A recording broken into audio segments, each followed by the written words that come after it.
Yo, what's good, y'all? It's your boy Jay back at it again. Today we got the greatest depiction of rivalry in anime by Taino Jutsu. Ain't gonna yap this time, we just gonna get around to it. Dragon Ball Z is always seen as the inspiration for animes that we love today and has a lot of things in the show that paved the way for common tropes in anime. But even after many years since its release, I still believe that it has the best depiction of rivalry in anime when it comes to Vegeta and Goku, and honestly being the most iconic duo and also iconic rivalry in anime as well. But in today's video, I'm going to be breaking down why this depiction of a rivalry is one of the best we've ever gotten in any type of form of media and potentially in any type of form of anime. Please, if you're new to the channel, make sure you subscribe, like, and comment down below. Want to see any other Dragon Ball Z content, also comment that down below as well, or any other verses in the anime community. Let's get to it. Before the beginning of Dragon Ball Z, in Dragon Ball, Goku was always taught to remember that no matter how strong you get, there's going to be someone stronger than the previous Side comment, I think this is one of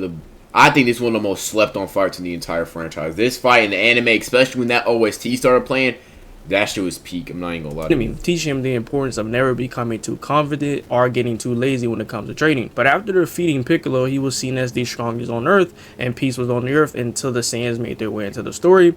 And he learned the truth that not only was he not the strongest, but also that he came from a planet of warriors who lived based off of just their strength alone. Knowing of the incoming threat of foes stronger than his brother Raditz, he goes to train on Kikai's planet and returns with a power incomparable to his previous stats. But he ends up meeting Vegeta, and in Dragon Ball, Goku after training was always able to defeat his enemies, but with Vegeta it was a little bit different. Even after training in 10 times Earth's gravity on King Kai's world and getting the Kaioken and even the Spirit Bomb, he still couldn't defeat Vegeta. Well, at least not alone. This moved Goku to allow Vegeta to live, knowing JJK that jumped that nigga. Letting him die would place a limit on himself, marking the start of the best rivalry in anime. Vegeta was seen as the strongest Saiyan. Even if the race wasn't destroyed, he still would have ended up becoming the strongest, at least to his knowledge, because we know that there's Broly out there, but at least at this time Vegeta would have been seen as the strongest and probably would have became king. But being one of the last remaining Saiyans and the prince, he was the only one who truly carried the pride fully, because you know Goku was raised on Earth. But having to be subjected under Frieza's thumb, he was never truly free. After meeting Kakarot, it shattered his previous views on how Saiyans lived and how he thought how Saiyans should live. Saiyans always lived by their class, and Vegeta would have never thought that he would be challenged by any Saiyan, let alone a low class one. Not only was he not able to overcome Frieza, he couldn't stop a low-class Saiyan that was raised on Earth. From that point, Vegeta went through. I ain't gonna lie, Goku vs Vegeta round 1 is probably the greatest fight in anime. I think it's up there. You want to argue greatest fight in anime history? That fight is up there. Naruto vs Sasuke in part 1 is up there. You have some heavy this fight is perfection. I think that when this fight is the definition of how you write a climactic final showdown in shonen anime. This is how you do it. Toriyama was in his bag work with this one. Like, one day I'm gonna make a video about the Saiyan Saga in depth, because I truly believe it is the perfect. Like, I think we talk about arcs that are like front, center, middle to the end, perfect. Like, damn near no flaws, almost no wasted motion, good fights, good characters, good storylines. Saiyan Saga is one of those almost perfect arcs for me. Sasuke Retrieval arc is definitely up there as well. Chimera Ant is up there as well. Dark Tournament is up there as well. Like, those are the arcs that I think, like, when it comes to writing, like, anime and just fiction in general, those arcs is like one of ones. Not even gonna lie to you. Stages during the series, but on Planet Namek, he had a great increase in power from his fight on Earth and was seeing himself untouchable once again. But going against the forces of Frieza, his back was up against the wall, and he had no choice but to team up with Gohan and Krillin, swallowing his pride. Even still, Vegeta couldn't get past the power of the Ginyu Force, and he was nearly about to be killed until Goku showed up. Imagine a blow to his pride, just like how the Earthlings were on Earth praying for Goku to appear and save them, and him coming to their rescue. Vegeta was in this same position here. This only provided more fuel on the fire, solely going Vegeta's hatred for Kakarot. But even still, Vegeta gets another Zenkai from the fight with Berta and Raccoon. This led Vegeta to think he was nearing the Super Saiyan status, but this soon was put to the test against Frieza. Bro was thinking he was him, then he got bitched by Frieza. Was sadly mistaken. Frieza went into his final form and bodies Vegeta, but before he was killed, Goku arrived and Vegeta was able to give his pride to Goku, crying, pleading to Goku to finish off Frieza for him and the Saiyan race. This was the lowest point for Vegeta. Not only was Goku the one to later go on and become the Super Saiyan of Legend, something that Vegeta thought was his form meant to be for him, basically like it was his destiny. He also was the one who got the revenge on Frieza, at least so we thought, until we saw Frieza come back in later in the Cell Saga or the Android Saga, whatever you want to call it. But still, the person who was able to defeat Frieza was a Saiyan raised on Earth, who didn't have the pride of the Saiyan world, but he still was able to best Frieza. Vegeta was utterly defeated in every way, but not really in every way possible until we really get into the Cell Saga. But here, we can see the first decline of Vegeta just always being behind Goku, starting their rivalry, and honestly making Vegeta loathe Goku. Getting into the Android Saga, sure. Vegeta is determined. I also think that was the first time his worldview was truly shattered, or at least significantly hampered. Because before, even in the Saiyan Saga, he still was like, I'm him, I'm the strongest. Even after he got jumped by the Earthlings, he still was holding that mentality that I'm the elitist Saiyan. No one can even question me. Like, Goku himself would have died if Krillin, Gohan, and Yajirobe didn't step in. However, on Namek, it even shattered. That worldview was already somewhat shaken due to his events on Earth. But it got, hampered what happened on Namek. Because that nigga, he had to go through multiple Zenkai boosts, still got tormented by Frieza. It wasn't even just mental torture from Frieza. It was the physical one as well. Had his whole worldview shattered. Had to beg and plead to Kakarot to kill Frieza. So that was the first time I truly believe the rivalry, fully, Namek, it was there. You could see the makings of, but it didn't reach, it didn't reach, its full bindings until we get to the Cell, and the Android/Cell arc.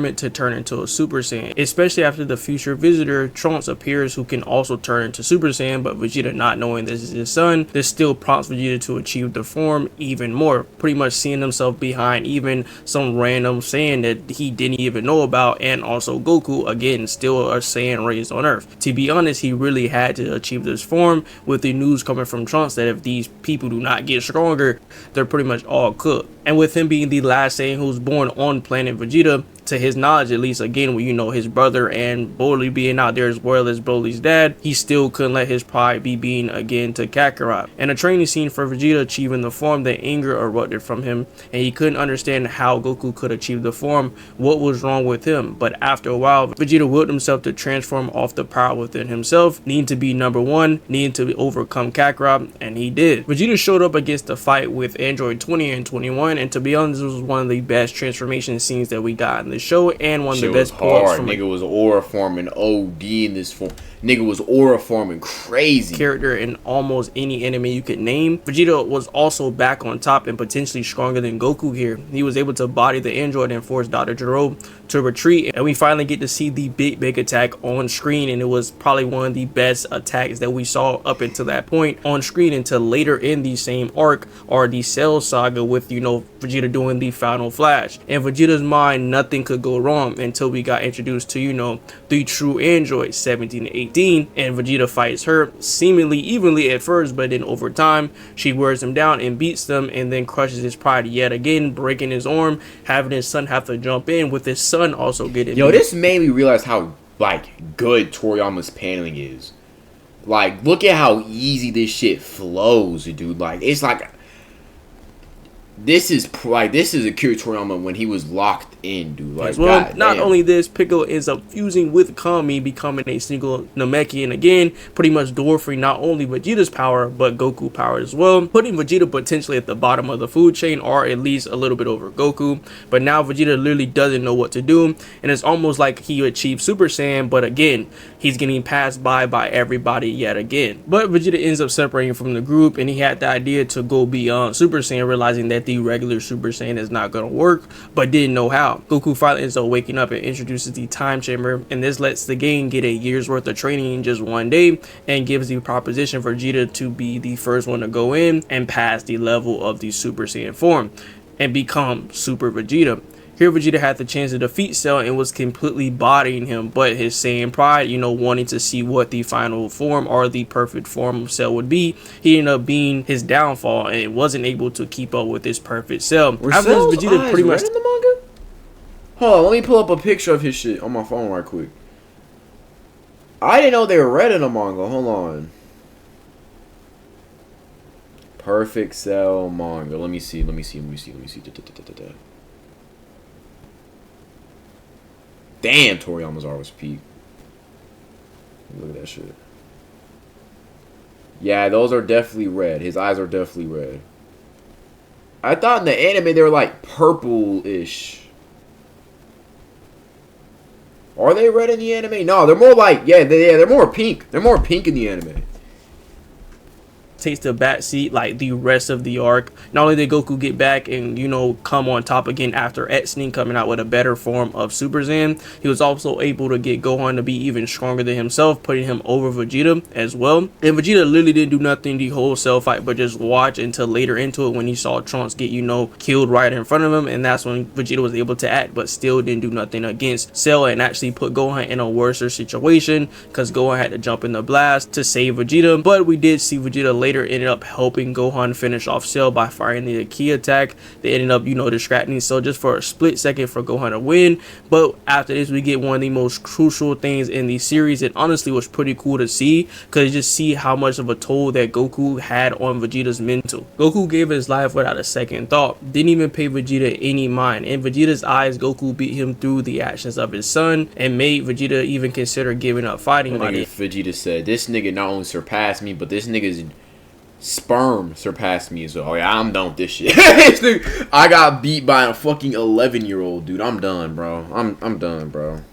Of the Cell Saga, Vegeta saw that there's a sense of Goku not caring any type of way or any type of concerning of Vegeta, almost like Vegeta wasn't a rival to Goku. It's almost like Goku surpassed that scene level of Vegeta and was just really ready to die and leave everybody behind to be safe. Vegeta saw it as no reason to keep fighting because he didn't get to do what he was living to do, defeat Goku. Now we step into the Buu Saga and Vegeta hears of Goku making his return to enter into the tournament and decides to enter as well. This was the only reason why Vegeta even showed his face to the game, because Goku was coming back. Vegeta has been training and was able to achieve the Super Saiyan 2, but after going to face Babidi's men, even after all his training, he realized that he still isn't near Goku. And not only this, Vegeta saw that there was also interruptions and the Earth being endangered too many times to the point Goku him could never get their fight. He allowed himself to be controlled. This was more than him just wanting power. He wanted to be who he used to be. He looked at his life and saw how it was before he met Goku, and he was strong and lived with his power alone and could destroy worlds. But once Goku came into the picture, all this changed, and he wondered what was so different about Goku, what made him different. Vegeta, nigga, Goku look cold as hell right here. He tried training, something that was crazy for a Saiyan before Goku came into the picture. He even had a family, thinking if he had something to fight for or something that could motivate him the same way it did for Goku, it could make him stronger. But still, he was behind it, but could not catch up to Kakarot. But Vegeta was able to best Goku with a sneak attack, and we get one of the best scenes from Vegeta, and probably still to this day. But before he decides to sacrifice himself, he ends up holding Trunks, and we finally see Vegeta letting go of the Saiyan pride and generally showing love for something or someone. And this was because of Goku. Goku was able to rub off on Vegeta, and he even asked Piccolo, will he ever see Goku again in the afterlife? And Piccolo honestly does him a little bit justice and tells him the truth and says it's pretty much unlikely and probably impossible because of all the people that Vegeta killed. Even still, Vegeta is willing to die for them. Goku, Bulma, Trunks, and honestly the gang. And this marks Vegeta's path to goodness. Sadly, Buu was still a threat, and as Z-Fighters go through many things until Vegeta is brought back to life. Before this, earlier we see Goku has achieved the Super Saiyan 3, a monster of the form, showing that even still Goku was holding back against Vegeta and still was over Vegeta, even with the Majin. And Vegeta ends up learning this, but still realizing that they have to work together if they want to defeat my glorious King Vegito pulling up. Buhan, with Vegito being born, becoming a one singular form, and was seen as a more dominant Vegeta form as well, having his training game style as well as his voice and arrogance. This was pretty cool to see, and honestly still an iconic moment to this day, but still this wasn't enough, as later after getting the gain from Ada Buu, he was turned into Kid Buu, a more evil and destructive version, which literally put the universe at risk. Here we see Goku and Vegeta both take their turns against Kid Buu, but as we know, Vegeta was still no match, but we still get to see one of the greatest speeches in anime again with Vegeta. Right here, it was okay. Vegeta saw Goku as better of the two. How Goku...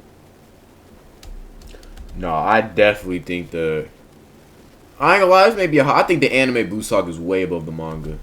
Nah, I ain't gonna lie to y'all niggas, bro. how Goku could fight so fierce but still be gentle and caring of life. He thought back to their first meeting, how Goku was always ready to fight and meet the next challenge. He saw the strides of Goku and knew he was different.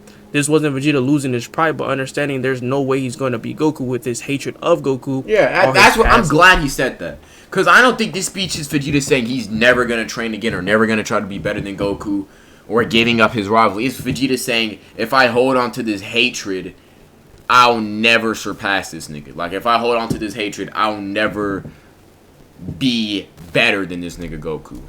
Evils. It will take Vegeta to change to become different. Vegeta says Goku is the best here. We finally get to Super, and even though it makes it seem like this speech didn't happen, we see Vegeta has still changed. In the fight with Beerus, because of his love for Yeah, Bulma, I think when people say he regressed, I don't think he full. You could say that like his bravado and pride is there, but I definitely think that he's grown. Like, he was willing to fight Beerus because he hurt Bulma. He was willing to go. He was willing to seek out a master to get stronger, which is something he's never done before, by the way. So that's another example of growth. And in the Mortal arc, he saved the Namekian because he wanted to atone for his sins. Like, Super, honest to God, Super does. I think it does Vegeta a lot of justice, bro. I think Super did a lot of things wrong, especially Resurrection F. That shit was ass. But I honestly think that Super did a good amount of development and justice for my dog Vegeta. he was able to become stronger than Goku, and also allowing Goku to become a Super Saiyan God, showing just how different he is. He was also able to achieve the same form, and to me, this is where Vegeta stands out the most when it comes to not trying to follow Goku in the power-up race.